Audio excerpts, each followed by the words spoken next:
start first because it's easier for me to wrap my brain around real estate development, and the next one will be technology. So I would imagine that Paul, Michael, Chris, and probably Tony would be involved in some type of collaboration that they would add together as one pitch, so they could try to combine the three of their conversations around tech.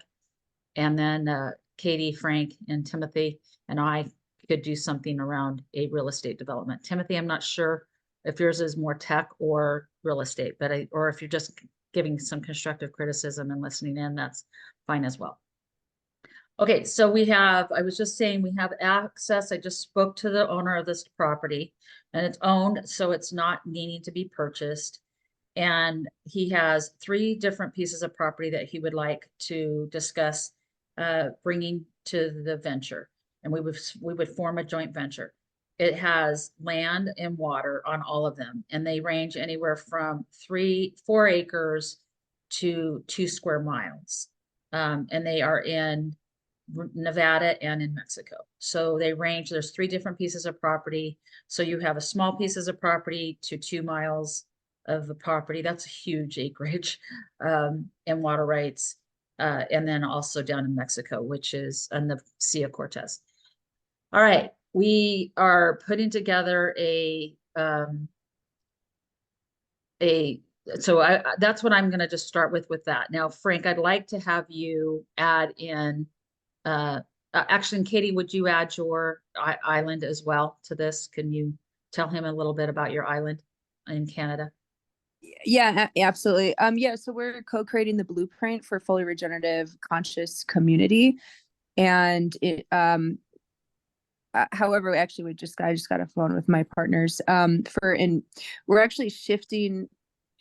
That is what we are creating, but we are shifting it a little bit to be more of a luxury remote travel destination for hospitality and tourism. And essentially the hospitality and tourism will support the community.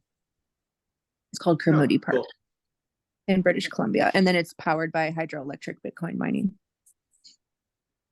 Oh, okay. All right. So then you still have to have some sort of regenerative power system that even does the mining then, right? Yeah, exactly. Yeah. So it has hydro and stuff. And then part of the consciousness center is what we'll be doing, like a psychedelic sciences, intuitive development school.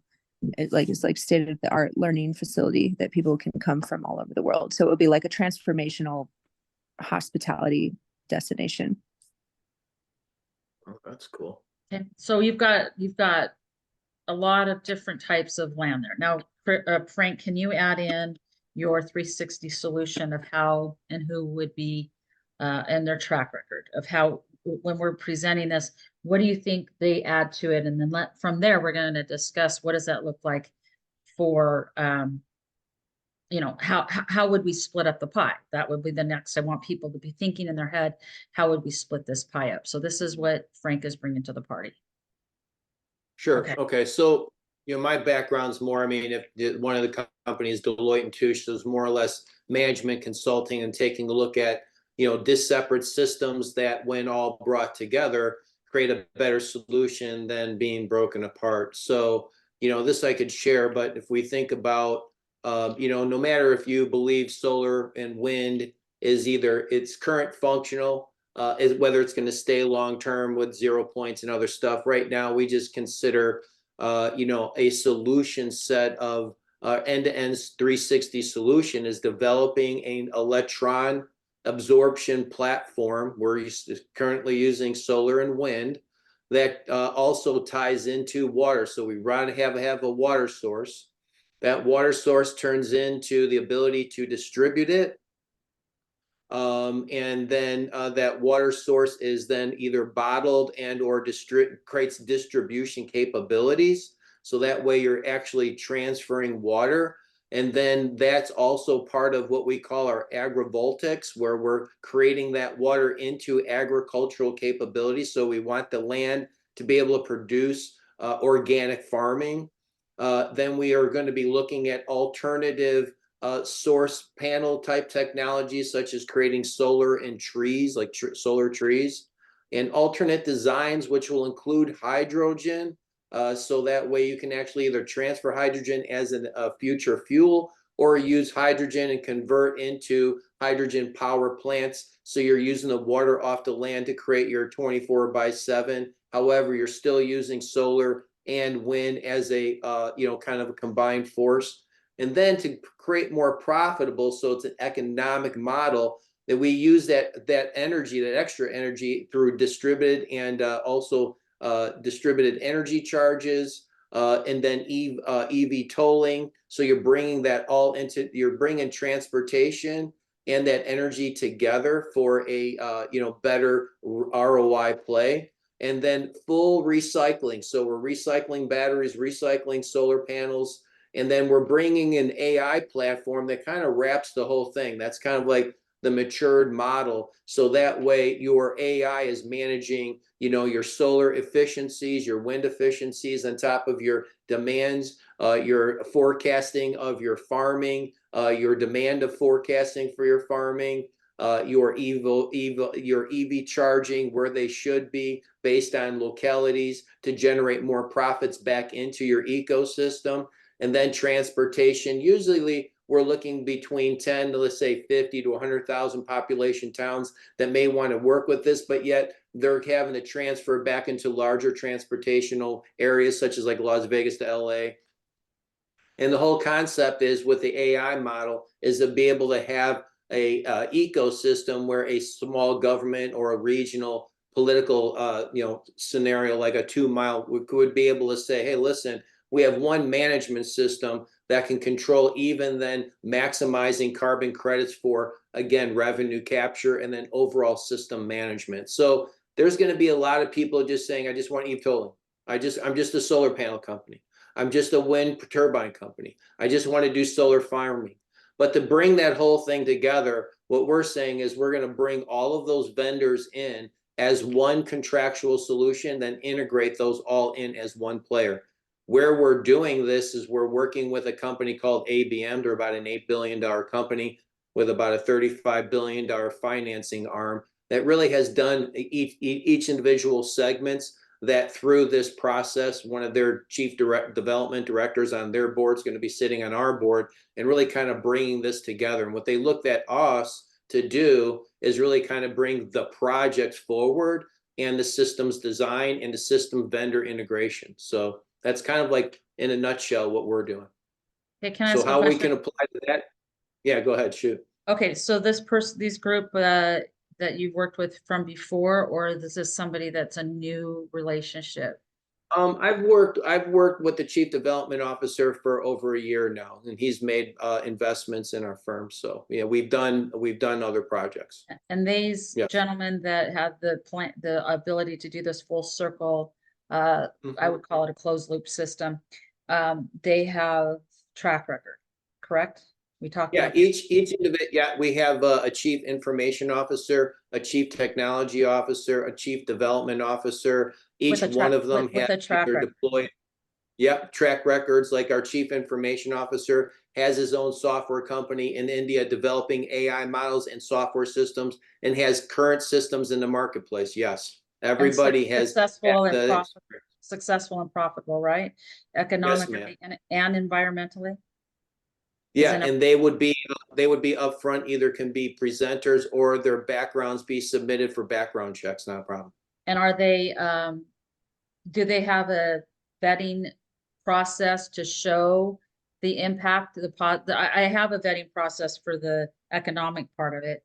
It's, easy tax returns is one, but but another one is to do this Capizate scoring system. But what about your studio? You're not your studio, your environmental impact study. We do have a financial model that integrates all of the different technologies into an integrated financial model as it relates to individual implementations or tasks that have been done as it relates to the integration. That's more been in documentation, but each one of the segments here, one of the people on our team, any one of those people on our team has done these implementations. I'm just I'm bringing them together. I'm the chief financial officer of the organization. my role was to bring financially and integrate the team together into a solution. So these people have been working separately, and I'm bringing them together into an organization that will then pull their individual successes into a solution set that when somebody says, well, have you ever implemented hundreds of acres of solar panels? Where I have a guy says, yes. Have you ever implemented the actual engineering of multiple 100 megawatts into the grid anywhere? We got somebody who says yes. Do you have actual live AI models that you can actually show? We got someone who will say yes. Do you have a technology officer who has the relationships with all these vendors to do the integration? Yes, we have that person who has actually those relationships and bring those vendors forward. So that has been established, ma'am. Okay, perfect. Thank you. So that's how we would do it. So there you go. So that's an example of bringing three people together. Tim, did you want to add anything to that? I want to give everyone the right to be involved in the conversation. Jonathan, we're talking about tech next, and I think that will be something you'd be interested in, but we just showcased, if we just talked about over 2 miles of acreage, and on that's distributed between 4 different properties and in 2 different countries. So we just talked about that quickly. And this gentleman, Frank, just did a demonstration of how we could actually show how we could develop full scale a model that, and we usually try to do like a working model that's on a smaller scale, and then sequence it and scale it in increments to make sure we don't have any unintentional consequences. Do you think that it's better to do it all at once, or do you think it's better to do it in little small sections? What's your opinion on that? Well, Rosalie, right now our first project is in Anza, California. We're negotiating between 120 and 360 acres as our alpha project, but we are also on the phone with the government of India, who has 100 acres. They want to do a 360 pilot. So, whether it's 1 acre or, 2 miles or multiple countries, the reason why we're bringing ABM in, they are a global organization. What they do is deploy resources. So we do believe that they'll deploy not only FTEs, but also strategic resources to be able to drive the solution set into the marketplace. And they've implemented many of these systems on multiple continents around the world. So Okay. we Yes. would be able to bring that to the table. Perfect. So Leslie just jumped in as well. So Leslie, we're just talking quickly about land developments, and by what you just talked about, Frank, and what Katie talked about and I talked about, we've got, now if I think also Leslie has multiple pieces of property that they have throughout the world as well. So, typically, I mean, I have no problem saying that it looks like for sure 3, if not 4 different countries, and with, miles of acres and water rights that surface and groundwater rights that we could use and scale these projects. I asked this question one more time. Is it better to do them in little small sections at a time, or can these guys scale in multiple sections, in 4 different countries at the exact same time? What kind of bandwidth do they have? Well, I think that we could invite, our chief development officer. His name is Frank Franchini.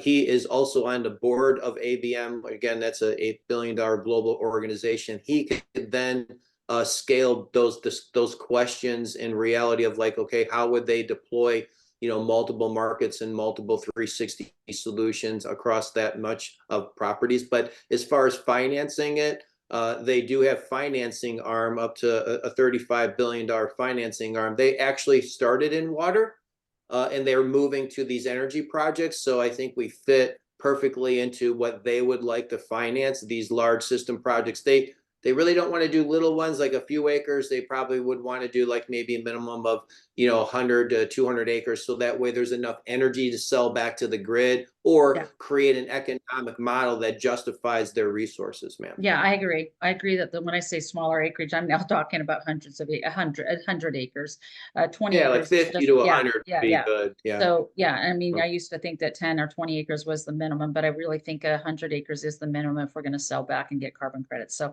it makes it economically more feasible. So anybody have any questions ma'am. about that whole thing and how it unfolded? Any comments? How would we present that different? Do you get what we're saying? Does it make sense? Does it more confusing? Let's give some feedback. I like it. This is all solar power, or is this sort of a mixed thing? This is new to me. Well, we're definitely want to do, I mean, when you bring a solution set that we believe, if somebody just wants to do just a straight, hybrid drive hydrolysis and go right to a hydro powered plant, that takes a lot of capital up front, and then you're not receiving a lot of that money back to be able, unless you can, sell off to a grid. So the solar, wind, then water combination allows you to build the infrastructure to start selling and generating revenue to pay back to build that, if you will, that revenue stream for hydro power. That's kind of like how our model works right now. So, in Anza, California, to go ahead and try to raise hundreds of millions of dollars for a hydrogen power plant, they wouldn't see those dollars for a longer period of time. So we came up with a maturity model where we would make sure that we had water to be able to distribute for drinking, and then to mature those investments in solar and wind hybrid model to the California grid, started giving an ROI back to the investors, that then the add-on maturity, if you will, the revenue structure started allowing us to invest in hydrogen hydrolysis and storage, and then eventually producing the power with it. But thanks So for, it's been kind I of was asking a it out. different question, actually, more towards Rosalie. Rosalie, I just want, what's I'm the nexus with regenerative and local sparks? Because I've sort of been involved on different projects, not alternative power generation. So I'm not aware of the nexus between the entities that you're heading and this, what we're discussing right now. Can you just bring me up to Yeah. speed? Yeah, so bringing you up to speed. So remember, we talked about having emergency prepared communities and profitable communities that produce enough energy, food, and water that can be sold back into the mainstream. So it creates a sustainable model, and so that we can create additional zip codes that become off, if not off grid, but just energy efficient. So in a snafu, if there ever was one, and it's probably likely to say when there is one, not if, but when there is a power outage, that we have all these emergency prepared spaces throughout the world, not just in one location, to help people sustain life. So this is a solution I have recently come across with Frank. And, I have other solutions that we talked about. They were on the phone the other day with called Green Tech. They're not here today, but they also have a green tech technologies as well. It just seems to me like these guys are a little bit further along. And again, we're just trying to figure out who's got the best track record to have our coming out party of, if we're going to create sustainability, let's make sure we have the best solutions that have the best track record from the past to move us forward quickly into emergency prepared plus profitability, and also helping the environment all at the same time. Did that answer your question? Yeah, understood. Thank you. Uh-huh. All right. So does anybody else have any takeaways that, hey, we are confused, or this might be better to lay it out this way? Anybody else, or do you like it? Do you see what happened when the three of us quickly got together and said, I'll put this in, you put that in? And Leslie, I don't know if you want to add, if you had property or land or any technologies that help with emergency preparedness. Is there anybody else on the call that would like to add a energy efficient, I call them regenerative living spaces, not because it's the name of the company, but regenerative meaning that it's repairing damage or it's edifying, it's this or something better space. Is there anybody that would like to add to this? The governing, uh, uh, protocol would be something that would be added. And Jonathan, maybe you could talk about that right at this point, like part of being involved in this, not in the technical way, but the governing part of a DAO or in an area that we can feel like our voice is heard and that our vote matters. In these places that we're developing energy efficient, we're also creating a space for people to have a voice in how what we develop and how we do it.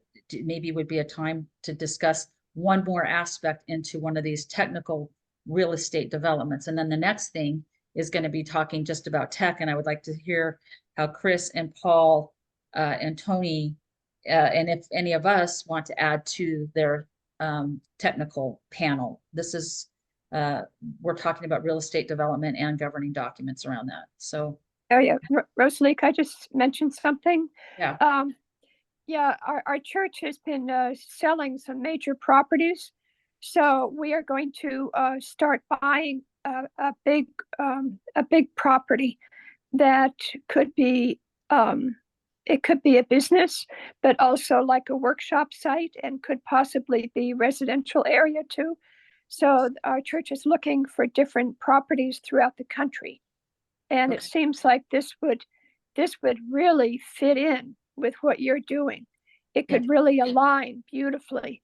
So so is there anyone if I find, whoever is working on this project, who would they contact? Would they contact you? Yeah, for now. Yeah, for right now, I'll do the real estate part of it. There's other people that will be doing the technology part of it, but I'll do the real estate part of it because we're also adding to this. And one of the things that I was going to add to this, and I'm going to put on another hat instead of it just real estate, is that we'll be doing some type of education and certification about training people how to build these developments on a smaller scale so that we're not just doing hundreds of acres, but we can do even smaller ones. They won't be as energy efficient because they're not as big, but we want to be able to have a training program in each one of these places. So there's education going on there as well. Fabulous. Okay, so I'll try to contact the powers that be and see if this is the right time for them to go forward with this. Okay, Yeah. Thank you. Great, thank you. So Jonathan, you want to explain a governing body, what that looks like based off of our conversations about self-governing that might add to this? Yeah, sure. And what I work on is it's a limited scope. It doesn't apply to everything, but it's specifically I've been working with others on organizing documents for corporations, LLCs, and governance within member-to-member, peer-to-peer governance structures. And the impetus behind it is to kind of reverse the concentration of wealth and power, or to provide ways of integrating with our existing legal and cultural systems by forming entities that can grow and scale and become large enterprises, but where power is distributed and it's you don't have different classes of owners where you have the just a few entities owning all the stock and just a few people making the decisions that affect everybody. So one vote for Yeah, so there's a restrict, so it where it breaks down and where sort of the limits is when someone's bringing in a large amount of capital, say a large piece of land or a lot of money from some concentrated source, it really doesn't work there. So there's ways we can interface and kind of work cooperatively. I know there's wealthy people and there's people with land who have good intentions. So, we can definitely work with those on a more traditional contractual basis.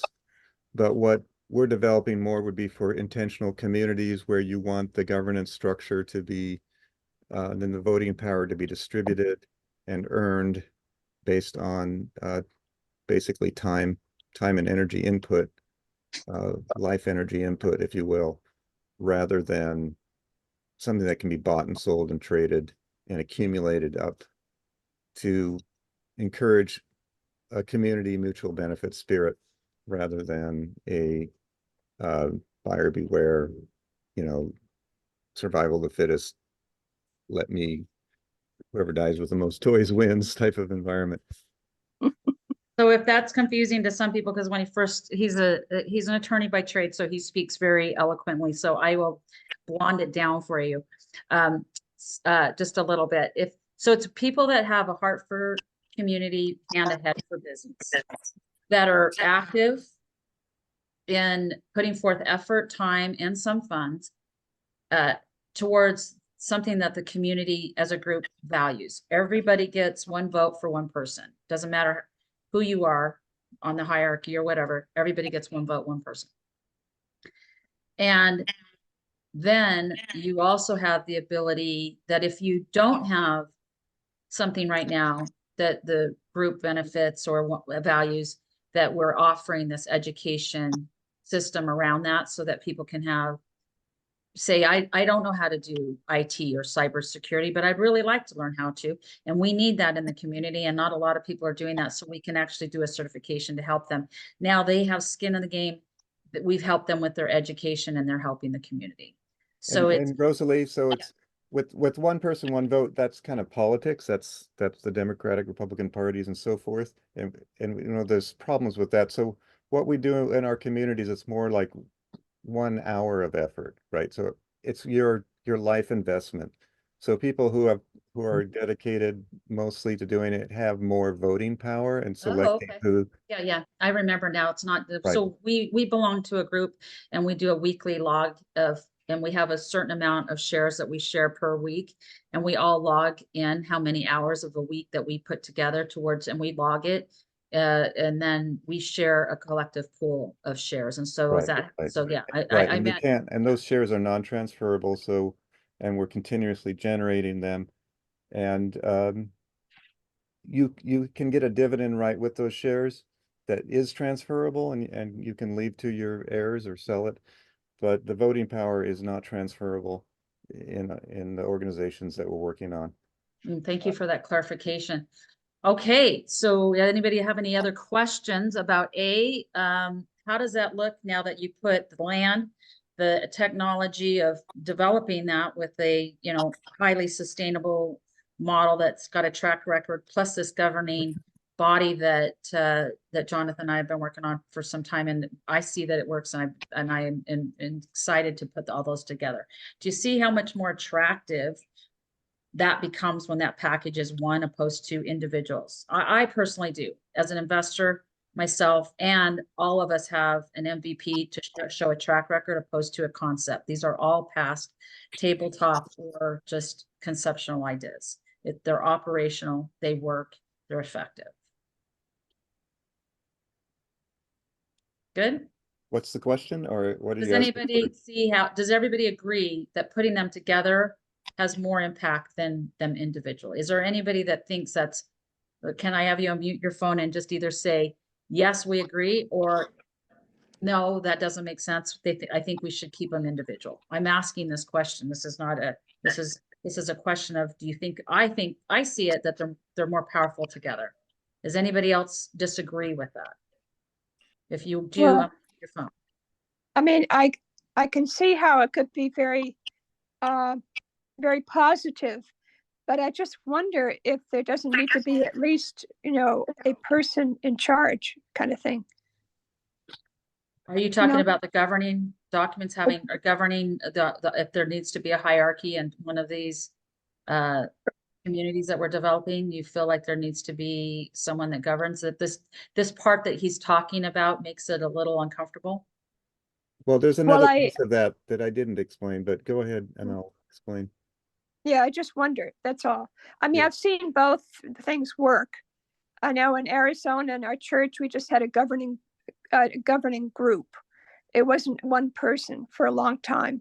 And then periodically there'd be one person. And it seemed to work better when it was a governing group. But mostly I see, a sort of a hierarchical way of doing things. So I just don't know. Yeah, absolutely. people need to take responsibility. There need to be, and just to work in the world, we have bank accounts, we have assets, we have properties that need to be protected. So someone needs to sort of have the power and responsibility. And that's what the votes are for, is so that the people who are investing can have a voice in choosing those people. So we use traditional voting for boards of directors and appointing officers, and that there's a lot of flexibility that can be arranged however the founders wish and evolve. But Okay. what's different is everyone who joins one of these communities basically makes a pledge, a peacemaker's pledge, to negotiate issues privately and authentically, use reconciliation if necessary, if you're not able to do it person to person. And if that doesn't work, you go to arbitration. Private arbitration, which is principle based, principle first. So equity first, principle first, not, what's the law say? What can I get away with, under the law? It's more, what would be fair in this situation? So all the officers, the people who have the power and responsibility, they will make pledges to behave as an officer should. And if they're not respecting the commitments they've made, any one of the members can raise an issue and say, you're not doing this. You're not keeping your pledges. And that's how we distribute power. So it's It's action based. It's based so off of your it's hybrid. actions. It's a bit hybrid, right? Yeah, Yeah. it's a hybrid system. Morality. Could I ask a question of how would we interrelate standard commercial contracts and maybe LLCs that have to put these initial beta sites together in this new governing structure? Yeah, I think it's not it really is, it has to be custom built depending on what the circumstances are. Certain assets may need to be under regular old-fashioned corporations or LLCs. You may have other entities that are organized as DAOs, as I described, and there would be then contractual relationships between those entities. That makes sense. So I'm not going for a lot of purity, but this is not a religious movement. It's really a legal and community building movement. So we'll do what works under the circumstances and be pragmatic about it. What's important to me, though, is to be transparent and not misleading. So if people are joining a certain effort, it shouldn't be just selling to get the best deal for these shareholders. That I think is counter to what we're trying to do with regenerative. Is there a written operating model that you already have that kind of relates maybe a comparison to a standard LLC partnership, and that translates over to more of a membership based discussion? Yeah, we have a couple of entities. We have a corporation and an LLC. We have model agreements. We're also working on joint venture alliance type agreements too between different entities. So there's different ways to structure this. We also do a lot of license pooling, which are virtual entities, as it were. So we members, the theory around a license pool is every member retains ownership of their own property, but they just license it in a pool subject to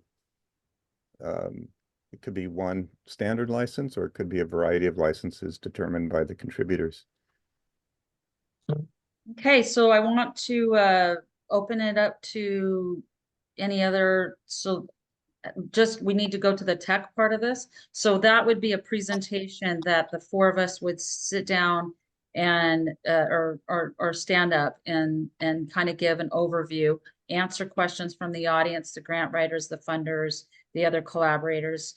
And from there, we would do a crowdfunding and say who would like to have a membership in this type of entity, put it into escrow, hold the funds there, and then have them vote, get involved in activity. And then the more active they are, the more vote that they have in how are we deploying these funds and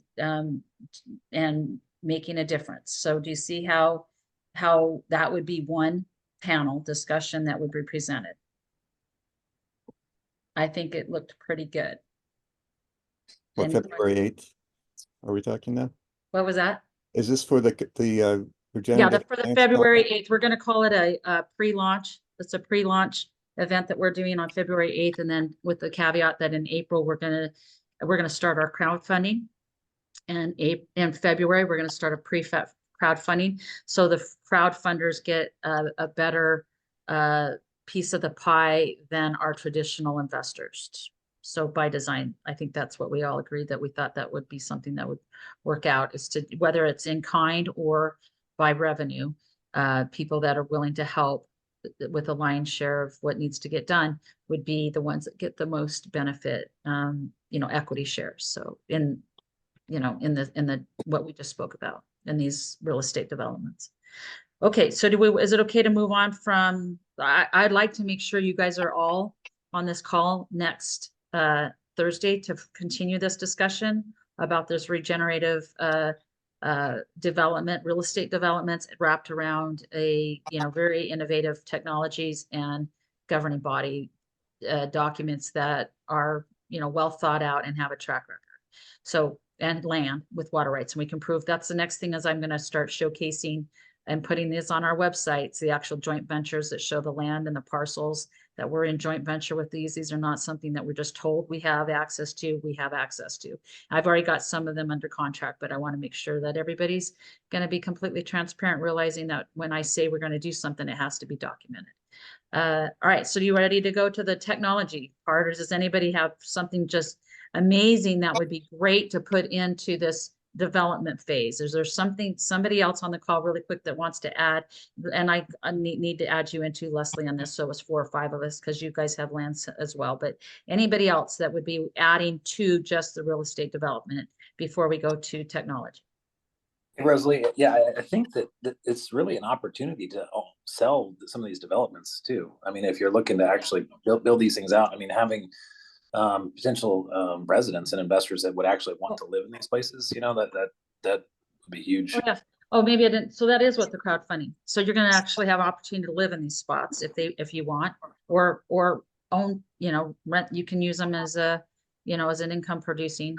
You could just be part of the group. But yes, this is why we're putting in crowdfunding together, is for that reason. And is there opportunity to just own independently with, let's say you wanted to build your own place and just have your own little property within Open that for community? discussion on that. I'm not going to say, I don't have a problem with people owning their own little space. However, it makes it more difficult if we aren't all on the same page. That's when you start to get, people like saying, get off my land, this is my area. So it just makes it more difficult in this type of collaborative model. But I do believe that I'm open for discussion on that. I just don't know if it's the best opportunity of I kind of think I favor that sort of, maybe not necessarily ownership, but sort of virtual ownership through a license type of arrangement. I've seen that in organizing WikiWe, and we found that we have to allow for different projects and groups, people to organically form groups, work on it, work towards a common purpose, divide the benefits, and then you can administer that under a more general framework, like if conflicts arise, or you can have bank accounts for handling the money transfers that are done by an administrative entity, which also handles the tax reporting and that sort of thing. So I think this hybrid model, you could definitely do that. And you do want to encourage sort of this organic cooperation between members. And of course, we all need our own little private spaces. So that Oh, needs no, to be let me accounted for somewhere. Yeah. Oh, Right. so when you said own, of course we're going to have our own space. We're not living communally. Yeah. I thought you meant that you're going to own like an acre on this piece of property, and only you get to do whatever you want on this piece of property. If it has, and you do whatever you want, you can put, you could put a, a junkyard if you want. No, there's going to be things that make sense as a group that affect other people that we have to have a consideration. Everyone will have their own private space, but I don't know, Jonathan, I'm not big on with no, regulations. I don't think I don't think I want to develop something that just is out, that doesn't have any regulations at all on it. I think. Correct, yeah. I think there has to be some cohesiveness to the development. Yeah, and generally that's going to be in your charter, sort of, Right. will have sort of the purpose and here's what we use this, what we're doing here, and here's what we're not doing. So you have agreement as people come in. I don't want to say the dreaded words HOA. We don't want to organize as an HOA, but You just have guiding it's principles. something akin to that. I think it's just more of a different culture of And I think you have different higher, whatever end. I don't really particularly think it's a good idea in an emergency prepared place to have 10,000 square foot homes that only 2 people live in. I think that's fine if they want to live in there and there's no emergency prepared problem or preparedness. But when there's an emergency and we need to act all hands on deck and we need to pack this place full of people that we can help, safety in numbers, gather people around us and help us, do what we need to do to keep us regenerating and energy efficient, then maybe they might need to share their home a little bit if, their friends and family, if it gets into an emergency prepared situation. Does that make sense, Chris, with what you were asking? Yeah, I guess I'm talking to some folks who are in Los Angeles, and they're putting together a package right now for exfilling, high net worth individuals out of the city, and then taking them, other places, that are safe, depending on if there's some sort of, earthquake, natural disaster, power outage, whatever. And so there's a huge opportunity there because there's a lot of families that are looking for a solution of a place to go that's off grid, sustainable, that they could live for a long time while things kind of get back in order.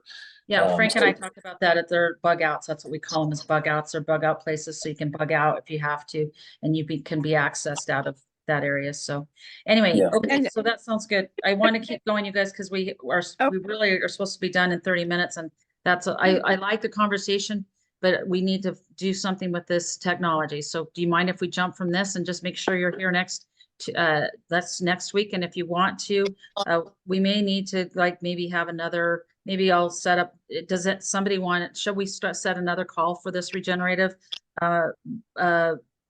before next Thursday? Do you guys want to do another meeting before then as a group to practice what we're talking about and talk about it? Or do you think Thursday's soon enough?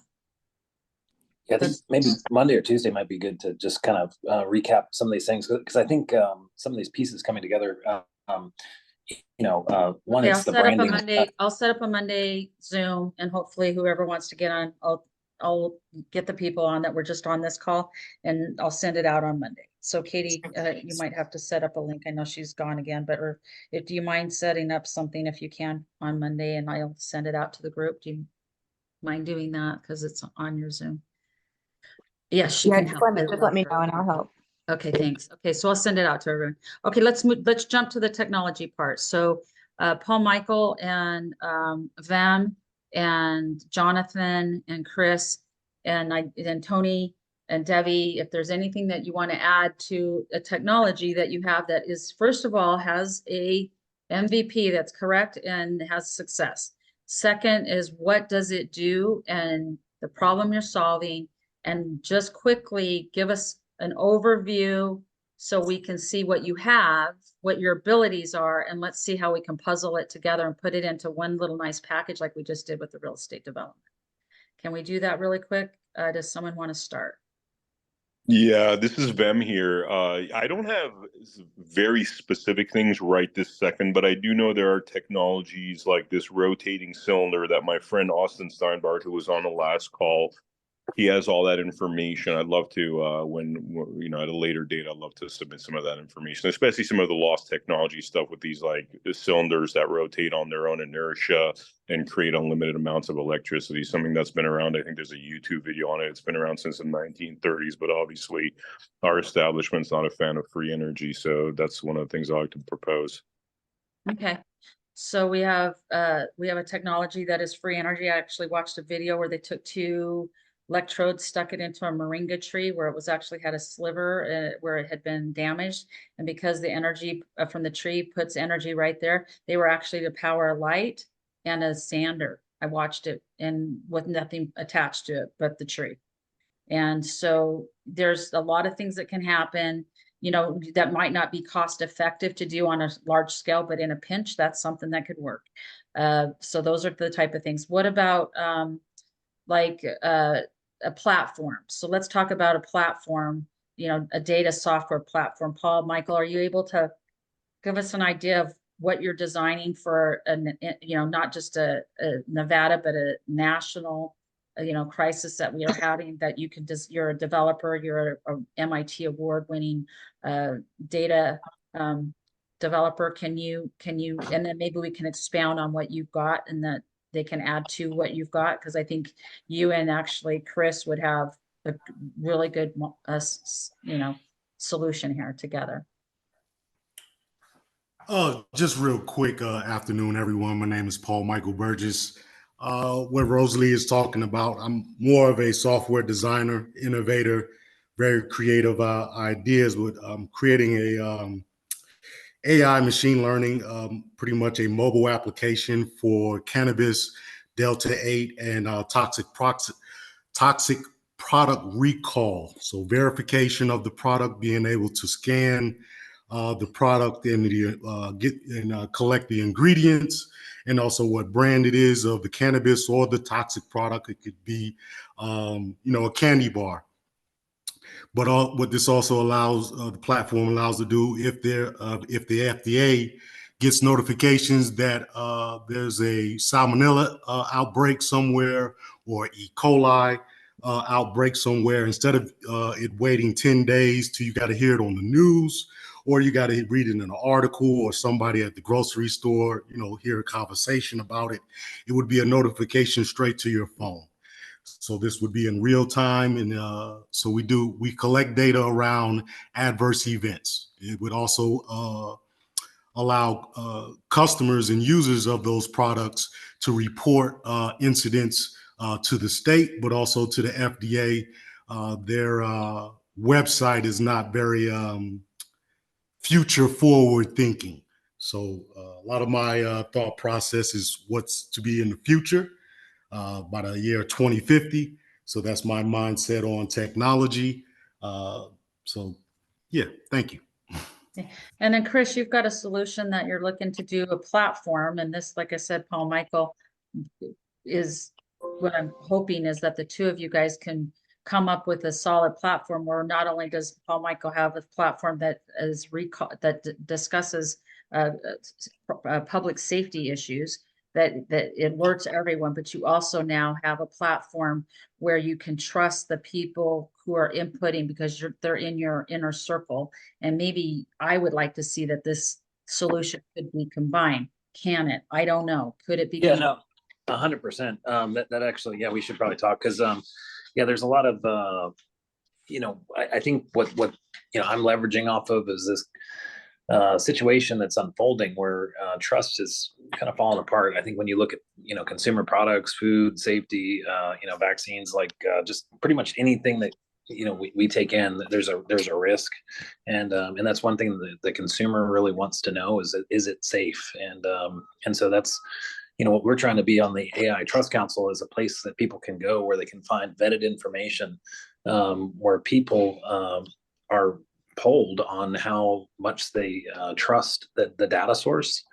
So that's the big thing that we're tackling. So it's the in the age of AI, you know, everything is fake.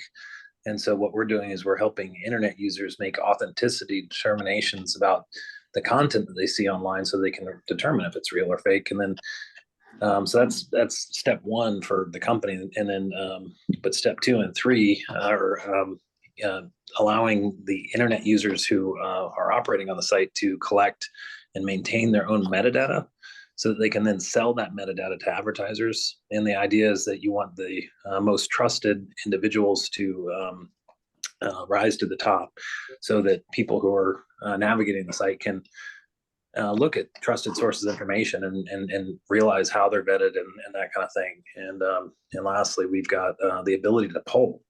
And so polling, especially on AI safety and things like that, is really critical at this point.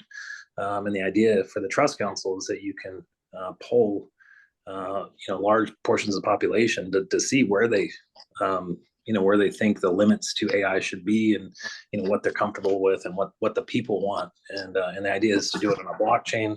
It's Web3, transparent, and it's inspectable. And so that's the big piece. And so the goal is to build a large amount of credibility and trust. So, but yeah, I can see anything that is like analyzing products or services.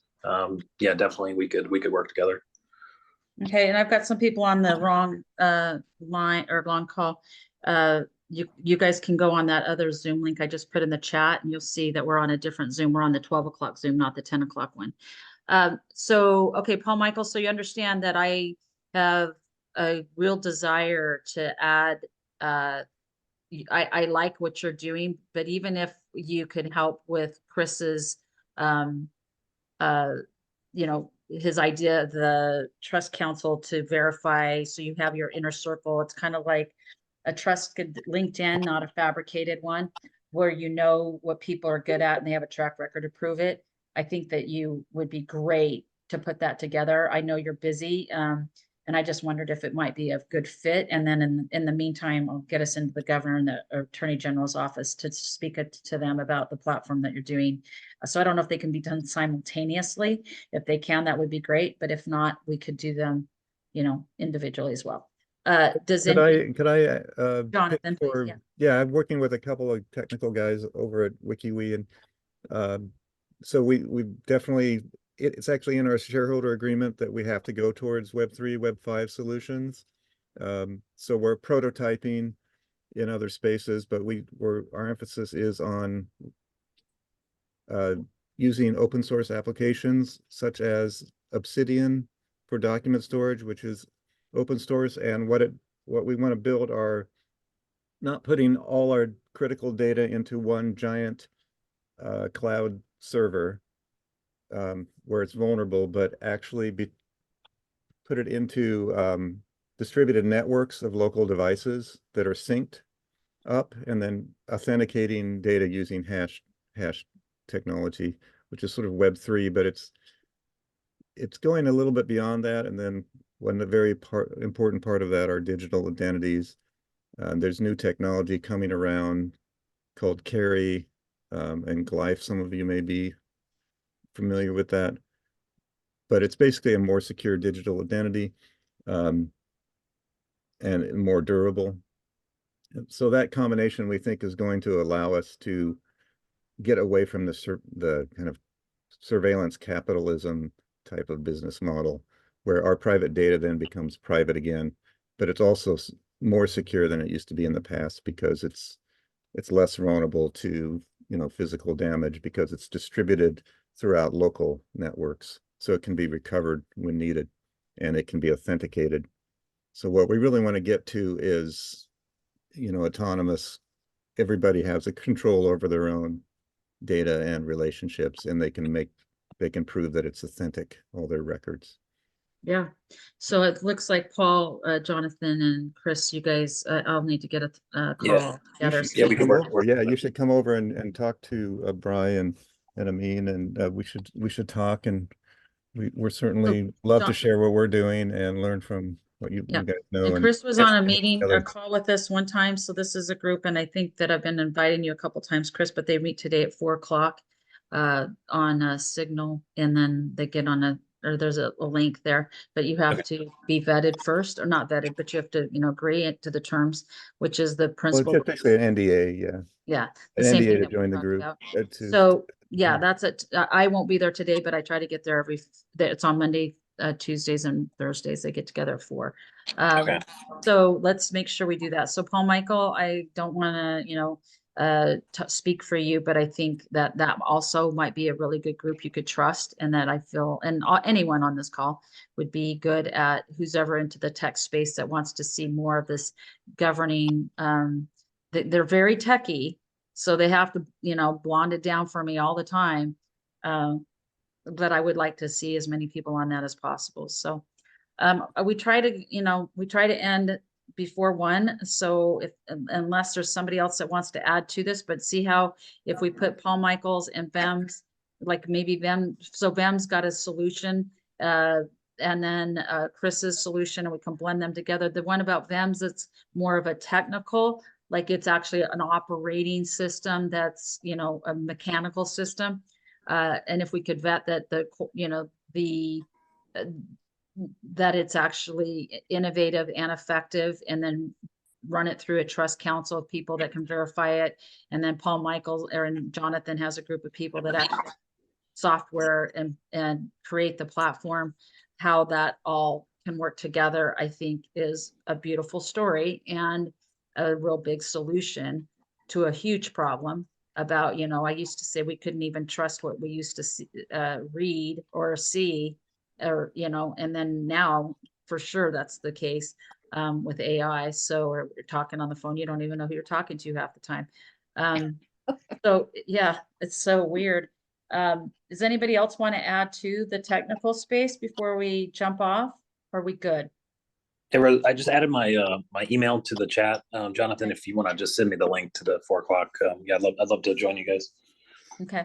Okay, yeah, I'll get you hooked up, Chris. That Chris, right? Yeah, it's Chris. Yeah, Chris, right? Yeah.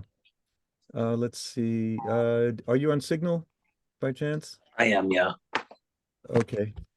Let me give you my And anybody else on the number. call here that's in this other Zoom, anybody else has anything else? Susan, do you have anything else that you wanted to add to this? Well, you're in the 10 o'clock call, not the 12 one on my phone.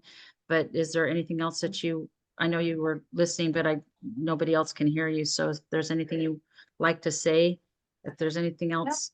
Okay. Okay, all right, people, I really appreciate it. So remember, Monday we'll get together. I'll send out another collaborators. If anyone on this group wants to practice again, what we would presenting. I'm taping this. It's gonna go, I'll edit it a little bit out, not much, because I want it to be pretty authentic. But just kind of make it short and sweet. And this is what we're putting together, and bring crowdfunding in for February to scale it in April in a big gala or a summit of some sort, and then solve some big problems. I'm super excited about all this, and I appreciate all your help. Thank you, Rosa. You're fabulous. Well, we're all fabulous, right? That was a really good call. So anyway, thank you. Thank you. See you Thank next you. week on Monday, and then Thank again you. on Thursday. Okay. Okay. And Frank, I need some documents from you. And Leslie, ask what you're doing. I'll see you tonight, Chris, at an AI. Anybody in Vegas? Frank, you might want to come to this, an AI discussion. If you're interested, I'll send you the link to it. We're having a discussion down off the strip at 6:30, and everybody else is off the call for right now. And Susan, if you want to come with me, I'll pick you up. So let me know.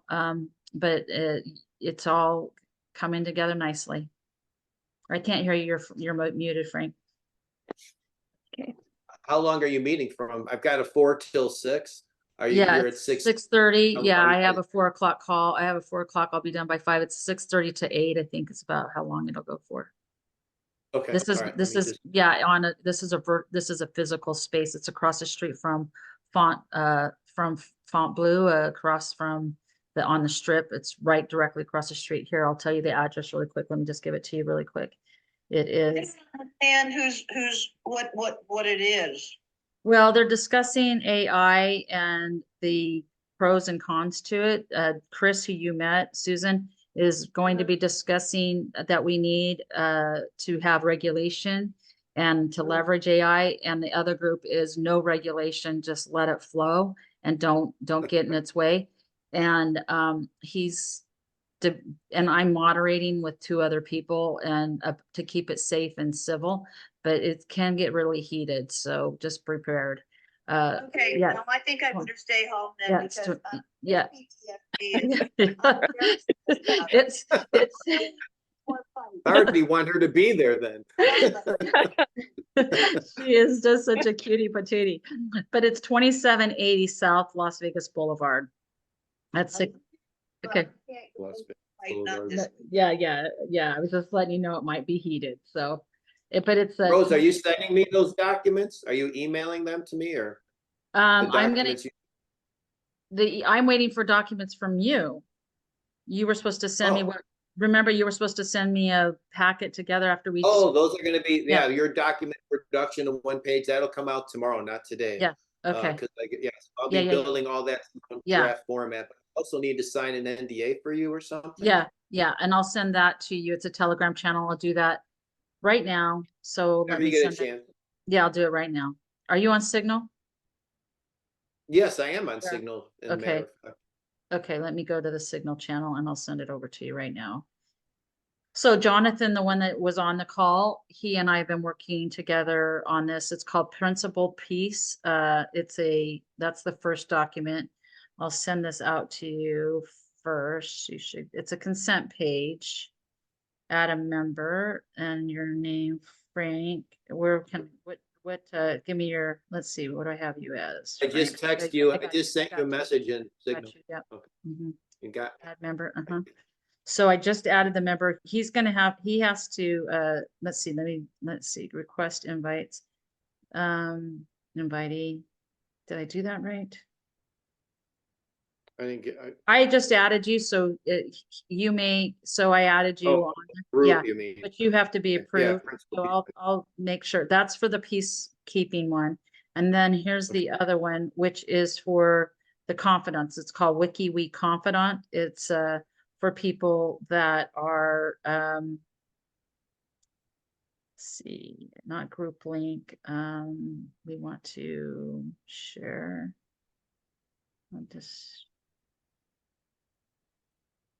I don't know. This one I can't add to. This one doesn't let me add you. This is accepting. Maybe you have to sign the confidential. Oh, no, wait, here it is.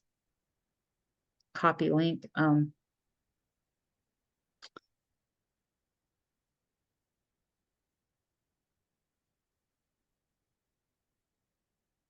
What'd you think of those people? Me? What'd you think? Yeah, Yeah, no, I think, we have, I I think, sent you both. One's the you know, NDA. Click on it, and what it is it just says, if you consent to the agreement, read the agreement. And if you consent to it, then you're good to go. If you don't, then just call and we can discuss it. I don't think there's anything in there that is not No. above just simple that, principles of peacekeeping and then confidentiality. So, but yeah, the group is a fine group of people that are they're not afraid of just being disruptive, and they're also very morally grounded in peace and logic.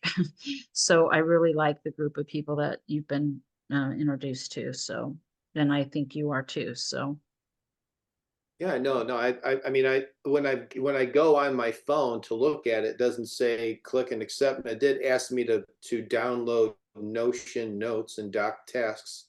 So maybe when I open that up, it comes in there. did it not? Let me see what did I do wrong? I don't think it did anything wrong. I can read it. It just says See, my maybe Jonathan. obligations. You have to, what do you want, what we want, he has to approve it because he doesn't want people to come in the back door without having been invited. So let me see.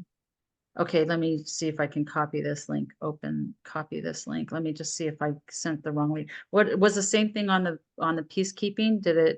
When I did the peacekeeping agreement, did it also tell you that's a The different document? peacekeepers, it just says I just been added, and then it says consent page. So this one comes in a little bit different. Read the second one I just dropped in under wiki. It says Notion. Click on that and see if that works for you. Okay. And It's Susan, I asking should me send this to continue Susan. with Google or I could put my email address in there. Yeah, what he wants to do is just he's more, I invite whoever wants to be involved in our group. Susan, I just sent you a text on Signal. And then and so if this is what we've been talking about is, yeah, you are. Oh, I am? Yeah, Oh. yeah, because it just showed. Signal. Oh, really? Oh, okay. Yeah. Now I know. Yeah, Social. yeah, yeah. And I sent, here's the other one for the principal piece group. Did either one of those work for you, Frank, or, Yeah, I'm waiting for a code. It says okay, copy. Paste. he'll have to, approve you.